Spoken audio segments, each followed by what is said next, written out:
नमस्कार। आज हम एक बड़ी दिलचस्प किताब पर बात करने वाले हैं। जॉर्डन पीटरसन की जीवन के 12 नियम, अराजकता का मारक। ये कनाडा के मनोवैज्ञानिक हैं, डॉक्टर पीटरसन। हाँ, ये किताब काफी चर्चा में रही है और वाकई सोचने पर मजबूर करती है। बिल्कुल। इसका मकसद है जैसे मनोविज्ञान, मिथक, धर्म, दर्शन सबको मिला के ये समझना कि भाई इस उलझी हुई दुनिया में एक जिम्मेदार, एक मतलब वाला जीवन कैसे जिया जाए। हाँ, कैसे जिया जाए। तो खोलते हैं इसे, देखते हैं इसमें क्या है। जी किताब में 12 नियम है। हाँ, और पहला नियम ही मतलब ध्यान खींचता है, सीधे तन कर खड़े हों, कंधे पीछे रखें। पीटरसन इसमें लॉबस्टर का उदाहरण देते हैं, सुना है? हाँ हाँ, वो डोमिनेंस हायरार्की वाली बात। हाँ, कि जैसे लॉबस्टर लड़ाई जीतकर तनकर चलते हैं, वैसे ही इंसानों में भी आत्मविश्वास वाली मुद्रा से, वो कहते हैं, सेरोटोनिन जैसे न्यूरोकेमिकल्स पर असर पड़ता है, अच्छा महसूस होता है। हाँ, और ये सिर्फ दिखने या महसूस करने की बात नहीं है।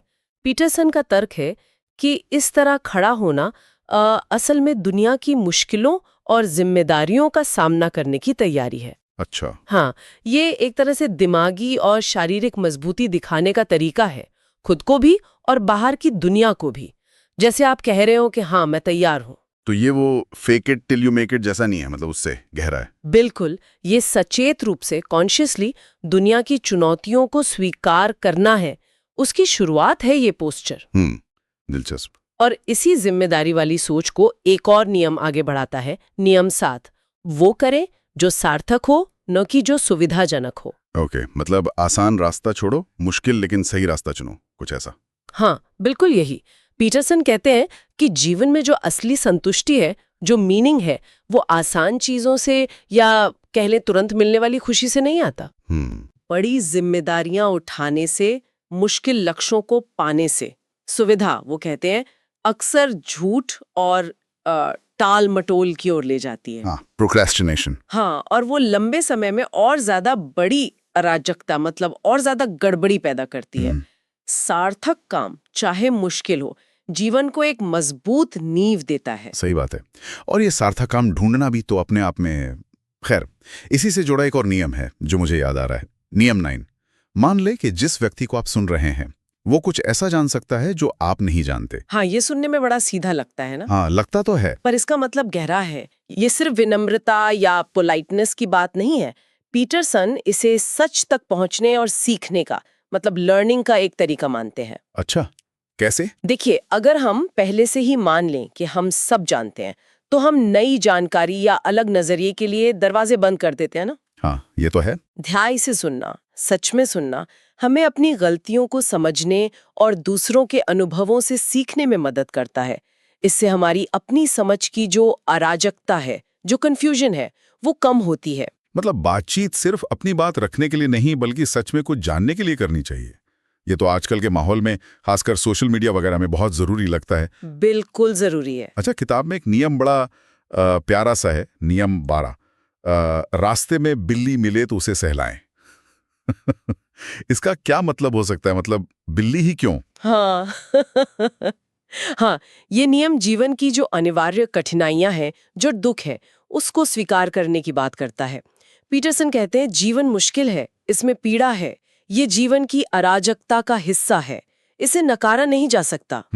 लेकिन इस मुश्किल के बीच भी हमें रुक कर सुंदरता, मासूमियत या खुशी के जो छोटे छोटे पल हैं, उन्हें देखना चाहिए, उन्हें सराहना चाहिए। बिल्ली को सहलाना बस उसी का एक प्रतीक है। अच्छा। दुख और अव्यवस्था के बीच भी शांति और अच्छाई के जो छोटे लम्हे हैं, उनको पहचानना, उनको महत्व देना। तो कुल मिलाकर देखें तो ये किताब व्यक्तिगत जिम्मेदारी पर बहुत जोर देती है, जी, अर्थ की तलाश पर और जीवन की मुश्किलों का सामना करने पर। हाँ, बिल्कुल। इसे इसकी गहराई के लिए और जैसे ये विज्ञान, दर्शन, मिथकों को मिलाती है, उसके लिए सराहा गया है। कई लोग इसे, जो आज का एक वो कहते हैं ना, शून्यवाद, जी, कि जीवन का कोई मतलब नहीं, या फिर वो पीड़ित मानसिकता, विक्टिम मेंटालिटी, जी, कि हर चीज के लिए दूसरों को दोष देना, उसका एक मजबूत जवाब मानते हैं। हाँ, बिल्कुल। हालांकि ये भी सही है कि कुछ लोगों को इसकी भाषा थोड़ी अकादमिक लगती है, भारी लगती हाँ, है। सघन है थोड़ी। और पीटरसन के कुछ विचार वो कभी-कभी थोड़े विभाजनकारी भी हो सकते हैं, उन पर बहस होती है। लेकिन जो मूल संदेश है वो यही है कि सुविधा या तुरंत की खुशी के बजाय मूल्यों और अर्थ को चुनना ज्यादा जरूरी है। तो ये सब हमारे सुनने वालों के लिए क्या मायने रखता है? शायद ये कि व्यक्तिगत सुधार, जिम्मेदारी लेना, ये सिर्फ अपने लिए नहीं है। शायद ये दुनिया की जो उथल-पुथल है, उससे निपटने का एक तरीका भी हो सकता है। बिल्कुल, अपने हिस्से की जिम्मेदारी उठाना। हाँ। अच्छा, जाते-जाते एक विचार छोड़ जाते हैं सोचने के लिए। ये नियम 4 से जुड़ा है। अपनी तुलना कल के अपने आप से करें, न कि आज के किसी और से। ये बहुत महत्वपूर्ण है। हाँ, इस पर सोचिएगा। अगर कोई सिर्फ अपनी पिछली प्रगति पर ध्यान दे, बजाय इसके कि दूसरे आज कहाँ हैं, तो उसका रोज का नजरिया, उसका मूड, उसका जीवन जीने का तरीका कैसे बदल सकता है?